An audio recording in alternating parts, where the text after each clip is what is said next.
નમસ્કાર દર્શક મિત્રો, તમે જોઈ રહ્યા છો બનાસકાંઠા ન્યૂઝ અને હું છું જગદીશ વૈષ્ણવ.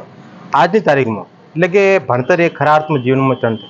પેલી કહેવત છે ને કે તમે કે પુસ્તકની સામે તમે ઝૂકી જશો તો દુનિયાની સામે તમે ઝૂકવાની જરૂરત નહીં પડે. આવી જ રીતે આજ નેશનલ કોલેજ આર્ટ્સ એટલે કે રાહની અંદર એક બેનના લગ્ન હતા કાલે 23 તારીખના, અને અત્યારે એ એક્ઝામનું મહત્વનું આપીને એક્ઝામ દેવા માટે નેશનલ કોલેજ આર્ટ્સની અંદર આવ્યા હતા અને એમની વાતચીત કરી હતી કે ખરા અર્થમાં જીવનમાં જો ભણતરનું મહત્વ હોય ને તો ખરેખર અત્યારે પહેલી આવી રીતે વ્યવસ્થા નથી ભણવાની.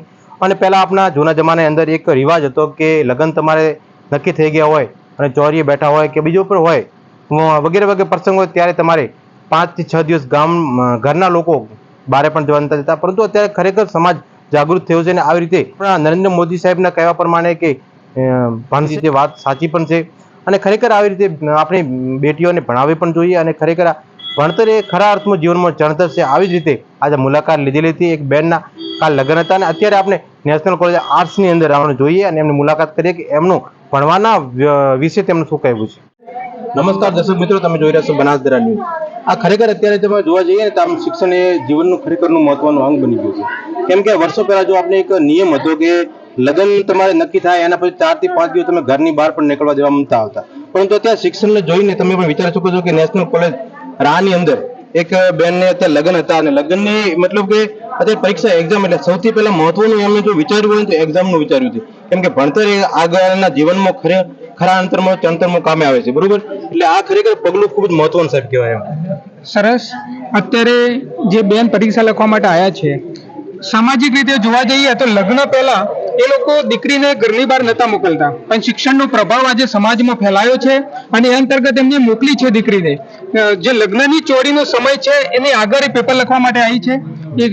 એટલે તમે આવી રીતે આ બેનને પૂછીએ કે બેનનું નામ શું છે? મારું નામ ચૌધરી લીલાબેન છે. હું F5 માં કોલેજમાં ફર્સ્ટ યરની કોલેજ કરું છું અને ગુજરાતીનો પેપર આપવા આવી છું. તમારા લગ્ન ક્યારે, કઈ તારીખના? મારા લગ્ન 23 તારીખના હતા અને આજે પણ ચાલુ છે. તમારું ગામ કયું છે? ચાડરા. એટલે તમે મતલબ તમારા પરિવારના સપોર્ટ હિસાબથી કોઈ ના પડે ન જવાય પરીક્ષા લખવા માટે, જવાય કે ન જવાય એમ? મારા પરિવારને પૂરો સપોર્ટ હતો કે એક્ઝામ આપવી જરૂરી છે. એટલે પહેલા કહેવત હતી કે લગ્ન પહેલા મતલબ કે 4 થી 5 દિવસ બહાર ન જતા, પણ અત્યારે મતલબ ખરેખર આ ભણતર એટલે આપણે જીવનની અંદર ખૂબ જ ઉપયોગી છે એમ. હા, ઉપયોગી છે એમ.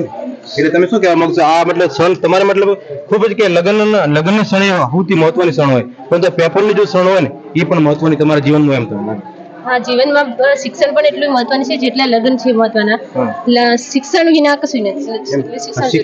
શિક્ષણ સૌથી મહત્વનું જો હોય તે શિક્ષણ છે. એટલે શું તમે શું કહેવા માંગશો કે બહેનોને શું કહેવા માંગશો? બહેનોને હું એ કહીશ કે તે લગ્નની સાથે સાથે ભણવામાં પણ એટલું જ ધ્યાન અને સપોર્ટથી ભણવામાં રહે અને એક્ઝામ આપે. એટલે પહેલા તો આપણે વર્ષો પહેલા જો નિયમ હતા, નીતિ હતા, એનાથી અત્યારે ખરેખર 2 કદમ આગળ ચાલીએ આપણે. હા, 2 કદમ આગળ ચાલીએ. આપણે ભણવાને અમે વધુ મહત્વ આપીએ. કેમ કે ભણતર ઉપર ભાર મૂકીએ તો આવનારી પેઢી એટલે આવનારા સમય, આવનારા વ્યક્તિ, આવનારા બેટી બચાવો બેટી પઢાઓ ખરા અર્થમાં અત્યારે સાર્થક બની રહ્યું છે.